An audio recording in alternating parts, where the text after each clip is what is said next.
What's up, guys, and welcome to the Quick Diz Takes podcast, episode number 49. Today, we are going to be talking about Pirates of the Caribbean, along with a little open floor conversation. And as you might have noticed, we have with me, as usual, my co-host, John Castano.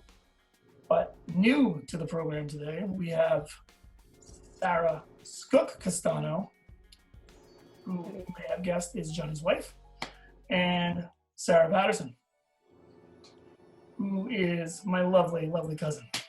So today, we're going to talk about Pirates of the Caribbean, what we think about it, what we think about the cues, what we think about certain scenes, whether we like it, hate it, love it, all that good stuff. Anyone hates it, they can just get out of here right now. But we're going to start with Johnny, because I know this is one of his, if not his favorite, one of his favorites. Mm-hmm. So what do you got, Johnny? What do you got for me?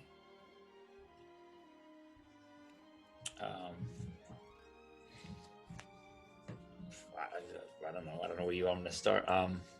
Q. What do we like about the Q? The Q is, the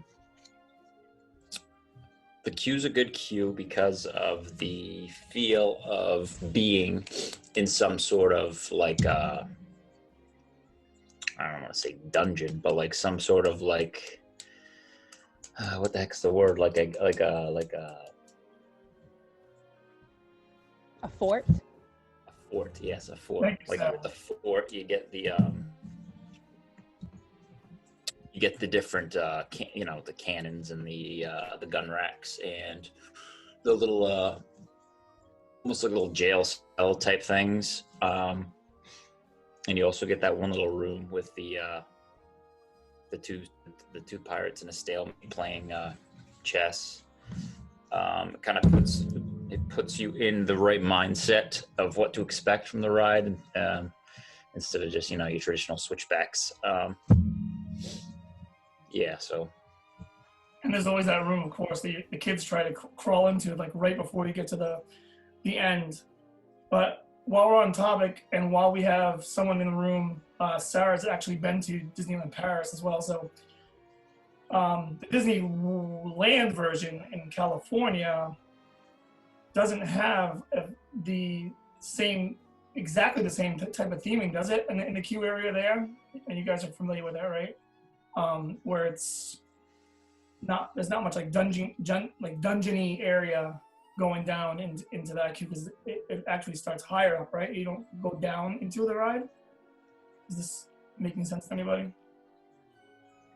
I don't know. It's been like what, 14 years since I've been there. I don't remember. Okay, so that's a bad question. But Sarah, you mentioned earlier you wanted to speak about Disneyland Paris. So what is the comparison in queue there? Is it similar, or is it a different way in, or? So it's definitely, like, inside is definitely similar. It's like kind of like that cavey fort feel to it, and it has a lot of like the same, like it has a jail cell with them playing chess.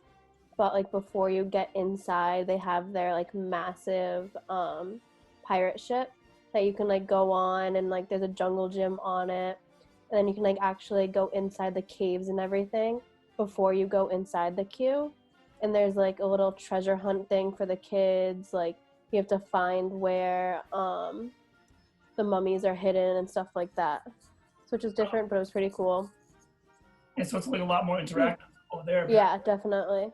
I feel like we got the short, as much as I love Pirates of the Caribbean and Disney World, I feel like we got the short end of the stick compared to like almost every other version that I've seen on YouTube. Because I mean, I guess I've been on the Disneyland one, and I know Skook and Johnny have as well, but we're all not really remembering it very well. But we do know that one's much longer. Like it's pretty much everyone kind of knows that. And is Pirates in France, is that a longer ride as well? Yeah, I think the Paris one is actually the longest out of like all of them. It's like 10 to 12 minutes long, the ride. Yeah. See, that would be a lot. That's awesome, because the one we have, I think in Disney World, only clocks in like 6 or 7 minutes or something like that. But obviously they had to squeeze that one in, so we get kind of, like I said, the crap into the stick there. Skook, any thoughts on your favorite parts of this ride? Want to just we'll just jump the scenes. What is the best part to you of Pirates of the Caribbean? I know it seems really odd, but the smells of it. Well, they do have I completely forgot when they redid it to add Johnny Depp that they added a lot more explosions when you're going through that first like fight scene with the boats. And so it scares me every time. And every time I go, okay, I know I'm going to get splashed. And every time it scares the wits out of me. But once I start smelling the ride, and I don't know how to describe it, but when you can smell water and then you smell like the port, you're all laughing, you know it. You get into the town and it smells a certain way, and you get into where everything's on fire. The smells are my favorite part, because it's like that last step, like, okay, I look like I'm here, but now I smell, like I really feel when I add that last piece in. And Johnny Depp, he looks like a guy that doesn't smell that good. So you wonder if like they have captured the essence of his smell in there as well. Oh, the Depp. We'll never know. Johnny, what about you? What is? I know you love this ride, so I guess nothing will ever, in my opinion, be better than when you go down that drop, you turn that corner and you see that ship and the whole fight scene. And I mean, I liked it before, but I even like that they added the Barbossa character, because I just loved him yelling his nonsense, trying to, find Jack Sparrow, and I just like his character from the movies. But yeah, nothing that like just that scene of that open room, and now that they've even kind of, because when I go in that, I always look up, and before you'd see the ceiling, at least kind of now they've added this like cloud and star type thing to the ceiling, so it gives you more of a an outside perspective than just kind of realizing you're in a building. Yeah, and I think that like we've discussed this before, but they definitely need to like just put some really advanced map projection in that area and just make that ceiling disappear. Yeah, I think one of the few things that like is like maybe a negative about that ride. It's not. I hate to even call it. It's not really negative, but you can kind of peer around and find certain things that like let you know that you're not actually, there kind of thing. But that's nitpicking. Sarah, your favorite part of Pirates of the Caribbean, especially from a younger point of view. Yeah. People that grew up like with Pirates more during when the movies were out versus pre-movies. I gotta say, like, one of my favorite parts, like, kind of cheesy, but the end when he's like sitting on his gold and stuff, just like he's so realistic in it. And the one in Paris, like, definitely was not that realistic. You could tell it was like a Tron, like he was plastic and stuff like this. But, like, this one, it has like more of the features and everything like that, which is way cooler. So Paris had an inferior animatronic? Yeah, definitely did. Would never have guessed that. Because I think, well, I guess it would have put theirs in at the same time. That's interesting, though. Does anybody have a knock on the ride at all? I'm guessing probably not. I think it's too much of a classic to like knock it. Like, Go. well, Bonnie's got something he wants to say. I know. The red scene, I just can't. I understand what they did to it, but I don't feel like the voice and everything fits in the same way as other things. I mean, if they wanted to change the auctions, the women auction scene to just a regular auction scene, I don't know. There's just something with that character that just doesn't mesh with the other characters. I don't know if it's the volume of her voice or what she said. I don't know. It just doesn't fit to me. That's a reasonable point. And without getting like too political or anything like that, how does everyone in general feel about the scene change? Like, were you okay with the previous scene, or do you think that like that had to be done? Anyone can jump on this. Actually, we'll get the ladies' point of view on this. I feel like it shouldn't have changed because like that was like the movie. Like it was in the movie. It's the ride about the movie. It should have just kept it. Like they're not going to go back and change the whole entire movie because of that scene.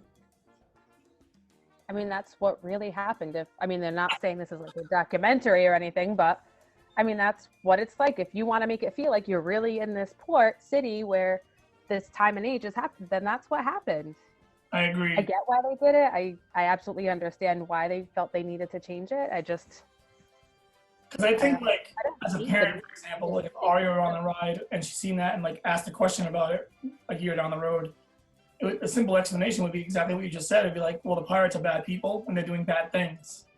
We're not saying we're not on their side in this ride. We're not like, yeah, let's go auction off some women. Or, oh, look what they're doing. This is not what they should be doing.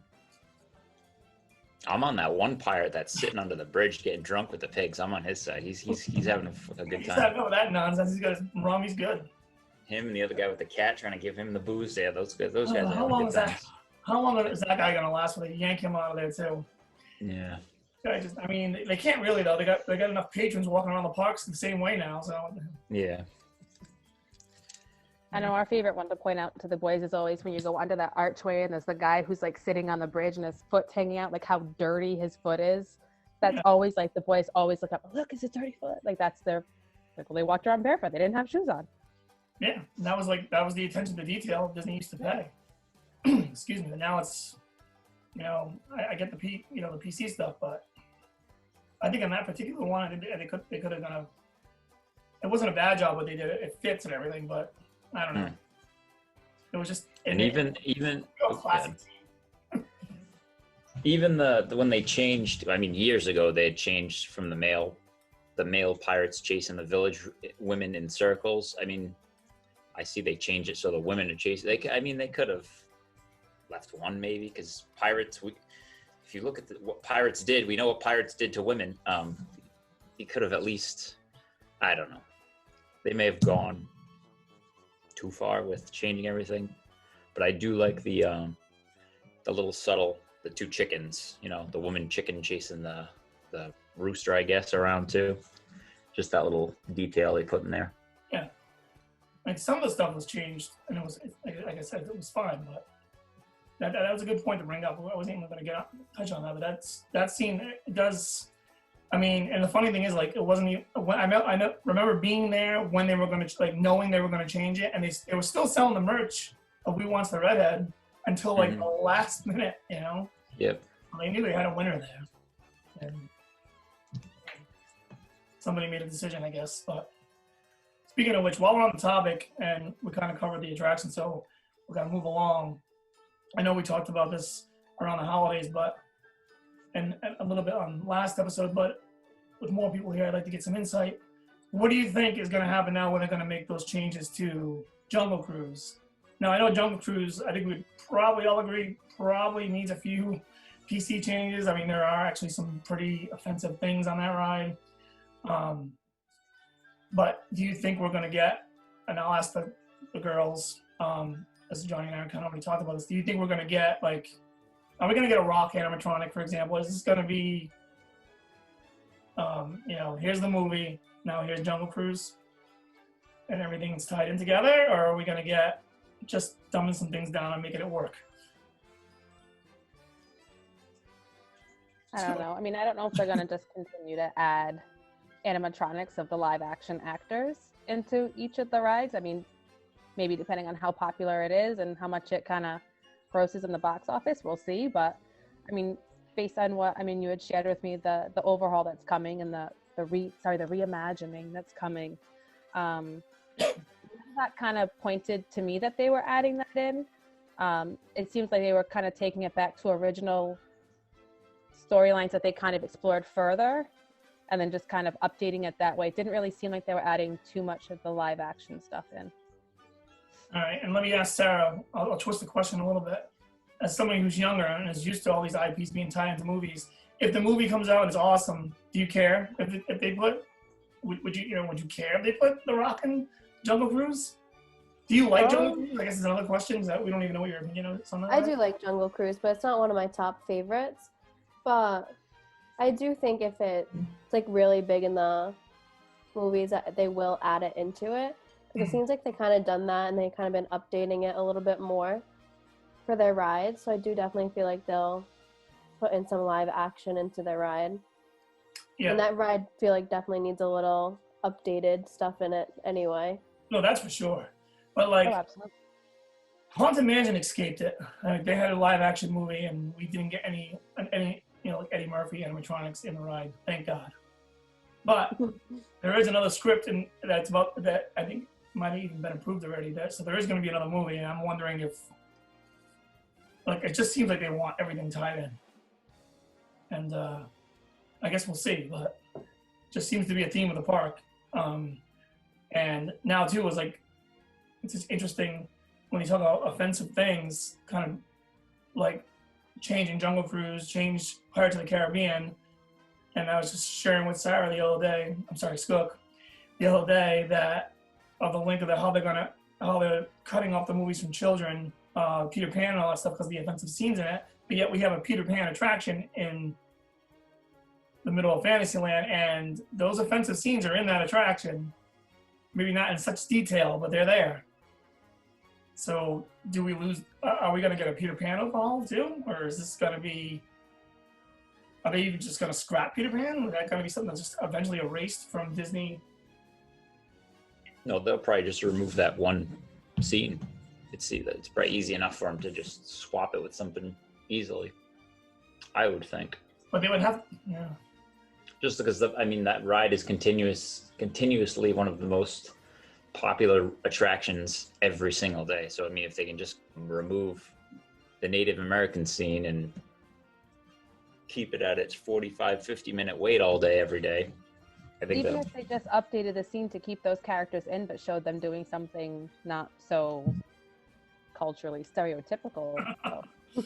Yeah, you could say that. Kind of have them in there, But like he said, and we were talking the other day, that ride always has such a long wait. And I was thinking it's the only ride that has the track system on the top. Everything else is a track system on the bottom. Peter Pan's Flight is the only ride in that style where you're suspended from the ceiling on the track. And it's such a classic, I don't think like they could get rid of it. It's like the Winnie the Pooh ride. You always go on it no matter what. Although I'm not going to lie, I don't know how many times I've been to Disney. The first time I've ever been on that ride was summer of 2019, I think. And then Winnie the Pooh? In July for our anniversary, just because it was literally a walk-on. We're talking Winnie the Pooh here, right? No, Peter Pan. Oh, Peter Pan. Peter Pan was a walk. Oh yeah, because okay. Yeah, we went in July. I also find it funny, Sarah, that you're calling Winnie the Pooh a classic. I love that one. That's like I can't register that as a. It's been there for a while now, but I still think of Mr. Toad's. Yeah. When I see that. But yeah, it kind of has embedded itself into Fantasyland. It's kind of a mainstay now, I guess. But there's no, and they're never gonna have a problem with it. There's nothing offensive. The problem with Peter Pan too is isn't the whole interaction with the Native Americans and Tiger Lily and all that? I haven't seen the movie in a while, but that's like a pretty important plot point in general in that whole movie, right? Like, don't they save her and things like that? So it'd be kind of hard to. I don't know. I think they got a problem on their hands with that one. If people push, anyway, I don't know. Then again, I don't know. You don't hear. I don't hear many people out in the world talking about Peter Pan. I think Disney's already doing it before it happens. That's what I mean. People have said stuff, but it's not like that big push of other things. It seems like Disney, they're just kind of same thing with the Jungle Cruise. I don't think anybody's really complaining about Jungle Cruise. They're just doing that ahead of time before the complaints come in. I think we may have had some complaints on Jungle Cruise, right? I feel like I read stuff, and I gotta be honest, I'm not the kind of person that catches or jumps on something that's not PC right away. Like, it doesn't always catch my attention. I can admit that. But even when I go on that ride, I'm like, ugh, ugh. Like, that's a little okay. We should probably get rid of that. Like, there's really no need. It's like sometimes it's not even a need for it. You know what I mean? It's like, I don't know. Yeah, but do they? Oh, go ahead. Do they? Now, if they're changing some, they're going to remove stuff. What do they do? Is Trader Sam's going to be gone from the Polynesian too? Because that's tied into that ride, into one of the offensive parts. And that's one of the most popular bars to go to when you go to Disney. People go out of their way to go to a resort to go to this bar. Does that get changed? Is that maybe the culture of that bar changed too? They could always just rebrand it to another. I was say there's no shortage of Polynesian things to brand it to. I was watching something about, and I didn't even realize this, that even the whole word tiki and tiki culture in general is like offensive to some people, I guess. Yeah, that's a new one I heard too. Yeah, so I don't know. I mean, maybe they'll rename the bar after The Rock's character in the movie. I don't know. I'm telling you, The Rock's gonna end up on that ride. That's all I'm saying. You heard it here. If you look at the description of the changes, it says you're gonna have your captain, and then you're gonna follow a captain whose cruise goes array and goes. What's the plot of the Jungle Cruise movie? Yeah. The Rock takes people on a boat, and something happens on their Jungle Cruise. There will be a very big, strong animatronic man in that ride. And his name will be Dwayne Johnson. Anyway, all right, got like 10 or 15 minutes left here, so let's jump over to the. Well, just one more thing to tie it back to Pirates too, and all this thing. All right.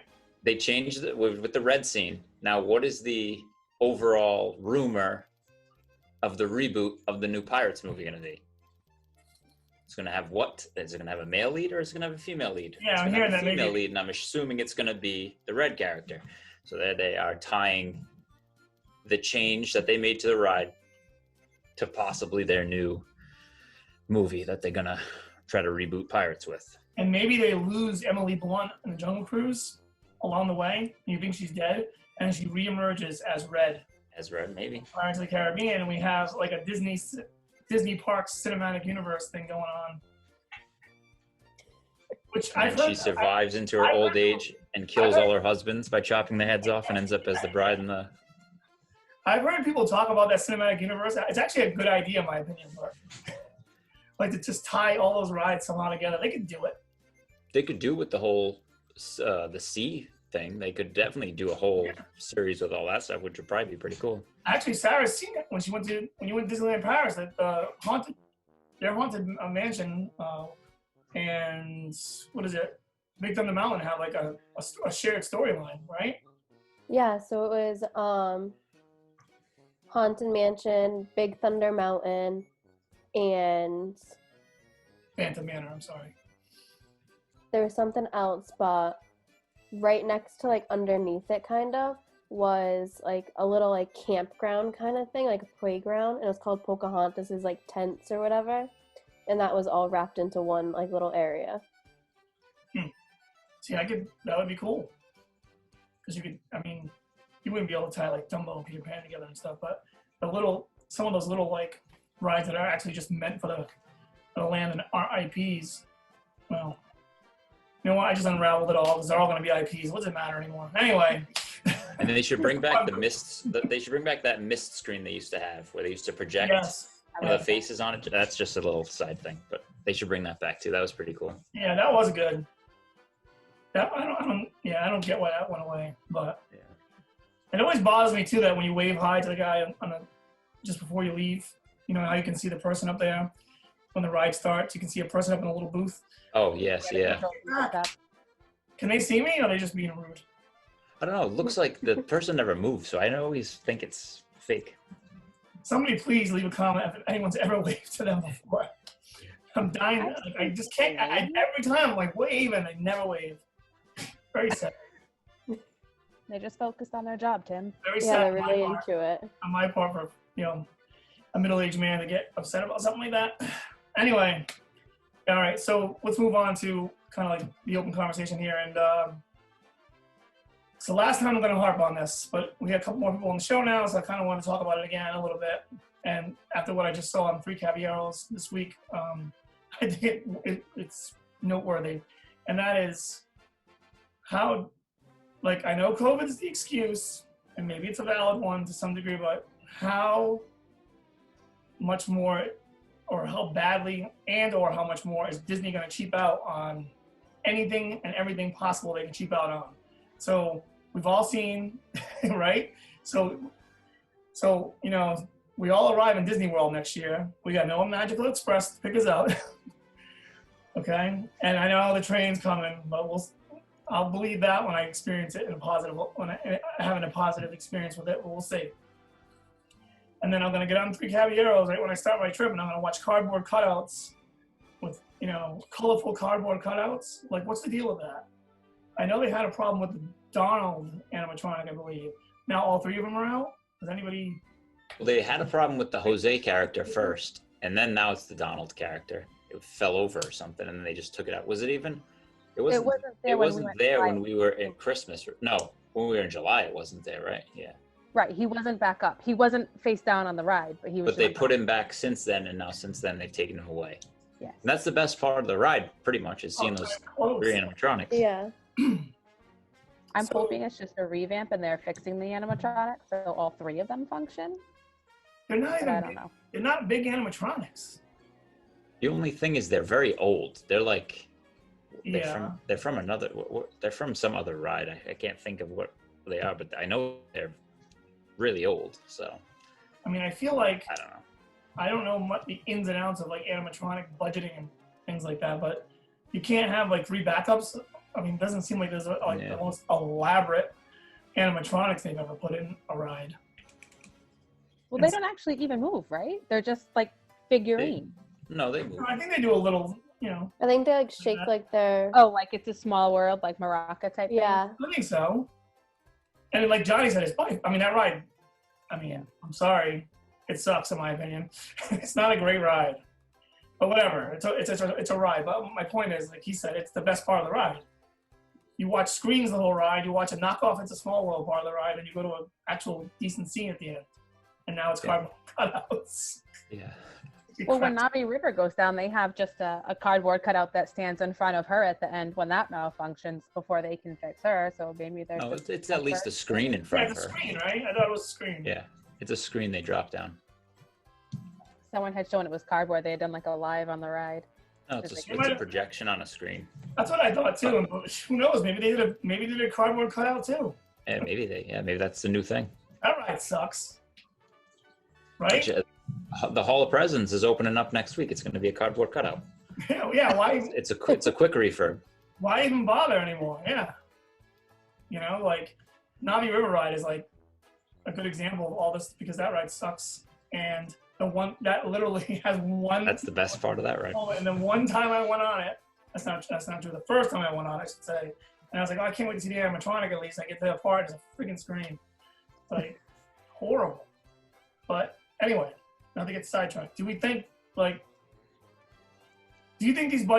would these budget cuts have happened? I'm not necessarily 3 Caballeros, but I'm saying in general with the Magic Express and all that stuff. Are these going to happen whether or not COVID came or not? In anyone's opinion, Skook, start with you. I think they started to do a lot of these programs and then COVID hit and just kind of forced their hand to push them faster. A lot of the newer technologies, the touchless stuff, like getting rid of the magic bands, getting all of that on people's phones. I think, you know, the digital virtual queue lines. I think a lot of that was already in the works and they just didn't have the full technology for it. And now that we're reducing touch points and reducing what Disney's giving out, like the free magic bands, I think they pushing the technology. So I don't know. I don't think they have the balance. I don't think that part they were really fully ready to kind of implement those things, but because of the closure and how much money they were losing for that time that they were gone, I think they're cutting back as much as they can where they were maybe potentially already planning on cutting back, but maybe in a more phased approach. And I think it's just kind of like, well, we're here and we need the money, so this is happening now. I think eventually we might get some kind of an airport to Disney transportation back, maybe, but I don't really know. All right, Sarah, you stay on property almost every time you go, if not every time. I know I've gone with you. Yeah, mostly every time. So, do you agree? Like the perks of staying on property are kind of gone when you take away extra magic hours and the free ride from the airport? Yeah, I feel like that was like one of the main like things was that you get the free ride to like your hotel basically. Like I know in Disney Paris they didn't have that, like you had a train from the airport there and like it dropped you right outside your gate and you have to walk around, try to find your hotel or whatever. and it was awful. Like getting on the train with all those people, all the other stops that it was making. But like it would just been so nice just to like go right there like the bus was. But now if like they add this train, how many stops is it going to be before Disney, and how many is it going to stop at just the gate, or does it bring to you like all the hotels? Yeah. And then like without the other things, like I think we all agree, like we use the buses on property and stuff and whatever, but I mean the Skyliner is way better, monorail is way better, but if you're not on any of those properties, you pretty much strip down to you're just staying at a more expensive hotel versus I mean, I've seen some of the, I mean, I've never personally stayed at these Airbnbs or any of these places you get off property, but I've seen them and they look like, you know, you live in a lot better life when you're in those. So I remember when we went in, was it 2017, Sarah had gone a couple of times with her friends and she had stayed, her friend was DVC, so they had stayed at some nice, like, what was it, Animal Lodge or whatever, those fancy little, yeah. Yeah, Animal Lodge, and then another one, I can't remember the name of it. And she was like in shock when she walked into a room at Pop Century. Not to say that Pop Century is bad, but like just the idea of, I mean, I stay at plenty of the, you know, bunch of hotels, but I just look at it like, you know, the value resorts are, I mean, let's be fair, they are a themed Days Inn in a way, right? And so, and they're pricey still. I mean, I was just looking recently at Pop Century. I mean, the prices are down right now because of all this going on, but because they have that Skyliner in, they're going to be charging more towards $160 a night, $170 a night for a room you can get for $35 a night, probably off the property somewhere down the road. And if you're not getting a ride to the airport, if you're not getting to go in the park later at night, what's the appeal, I guess? You know? I mean, you have kids, I guess. Do your kids really enjoy the Pop Century? You guys just started Pop Century today. Sarah's frozen. Oh, there she is. Sorry, I got nervous. Everyone was frozen. Yeah. So do you think like the kids' experience at the hotel is worth it though? Is it still worth staying on property for them? I don't know. I mean, even the extra magic hours. When I was younger, every single park had extra magic hours in the morning and in the evening for people staying on property. And my dad, who's a big stay off property and rent a house and whatever, because we always drove down, that was like a huge thing. I was like, but look how much earlier we could get into the parks and how much more park time we could get. And that was kind of my way to get my dad to stay on property. Yeah, and when I was, sorry, go ahead. No, and then it was kind of like, well, this park has magic hours in the morning and this one has it at night. And now it's just, oh, well, just this park today for a half an hour. And maybe, you know, it's, yeah, it's lame. Yeah. So When I was younger, my parents would like always want to stay off because it was cheaper and everything like that. And like, but now it's like, but magic hours, like you can plan your day so much easier. And with like the fast passes are like, we can go this way. You can get so many more parks in. And I feel like it's more spread out. But now if they're not doing that, then there's like really no point. You can save all the money and just do different stuff with it. and the thing I find, and I know Sarah Skook we had talked about this a little bit because you guys have recently really discovered the ride sharing services on property really work out. So what I do a lot of times now is I just hate the buses. I find them to be very inefficient, especially if I'm trying to keep a schedule. So if I end up using the ride sharing, which I do a lot, it just begs the question again, why not stay off property, ride share on, get to where I want to go for the day. Once I'm on, I can use the monorails and the buses and stuff. And then when it's time to leave, I'm off again. And the money I save by staying at a place off property will more than compensate, you know, what will cost me in Uber fees. I mean, even if you stay off property and rent a car for this time of your stay and you end up doing a day at Universal, a day at SeaWorld or something else, okay, yes, you have to pay to park if you're not an annual pass member or you're not a DVC person, but the savings in what you would paying for the hotel room for your free transportation, you're still coming out with less money, depending on the car you rent. Yeah, well, yeah, you guys just did that. So was that really, that wasn't very pricey, right? It was pretty reasonable, or? No. It wasn't reasonable? No, we waited too long to actually rent a car, so it was kind of we were stuck with one. Like there was only like one company, one or two companies that had stuff left, and what they had, some of them only had like big SUVs that were really expensive. So if we planned ahead, and I mean, if we decided to rent a car earlier, it probably would have been better. But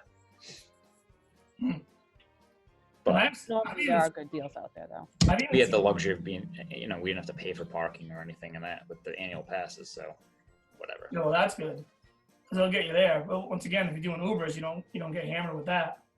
But I even seen a couple of times looking through on Airbnb. They have Airbnbs that are even actually on Disney property. I forget, it's like third party hotel companies or whatever. But they're way nicer rooms, and they're like $140 a night or something. But it's like you could fit a family of like 8 in there or something like that, and there's like multiple bedrooms and all that good stuff. So I think it's going to be interesting to see these next couple of years if that's going to bring a shift in people staying at these resorts. But they're at the same time they're springing up these resorts left and right. I mean, they're building another one. The Riviera just opened. I don't know. I just think it might not be worth it for regular people like us to be blowing that kind of money for not getting. I mean, I know those perks weren't that like crazy, but I don't know. They were perks nonetheless. I mean, that kind of begs another question, though. If people are saving money by staying off property because they're not going to get the perks by staying on, do you think more people will go to the parks because now it'll be more affordable? I don't know. I know one thing: the after hours that you can buy is awesome. So if you stay off property and you're able to save a ton of money, and you could just invest that extra money you had laying around for that, and it would offset a lot of different things. There'd be a lot of different options. I just don't know, like if they're trying to suck people into their resorts, how well that's going to work out. Then again, once this thing's over, people are going to be so dying to go on vacations. I think you're going to get an influx of people like going. I know that like at one time for example, this year we had talked about Sarah graduating from college this past summer. We were going to go to Disneyland Paris, and we're all getting pumped for the idea of that, and they just suck the wind right out of you now. Now I just can't wait to go anywhere. But not until I get vaccinated. Anyway, I think we talked for too long now, so we're gonna go. But yeah, so same time. No, I'm sorry. Next week we may or may not have an episode actually because the Super Bowl's on and I'm not sure we're gonna record. So stay tuned for that. I'll let people know on Twitter. But same routine. I'll get Sarah and Sarah's handles. I don't know what they are right now on Twitter. Actually, Sarah, what's your? I know. Well, we got Palm Trees Cook. I know hers. Sarah Patterson, what's yours? I think it's just Sarah Patterson 16. Are you not a Twitter user anymore? No, I barely use Twitter. No. It's usually Instagram. You may not want to hit Sarah up on Twitter then, but either way, I'll get it out there. I'll tweet it out on my account. And obviously, Johnny and I will be at the bottom of the screen if you're watching on YouTube. And we'll see you guys either next week or the week after. And maybe even have some people returning and possibly another person. So we'll see. But see you next week. Have a good week.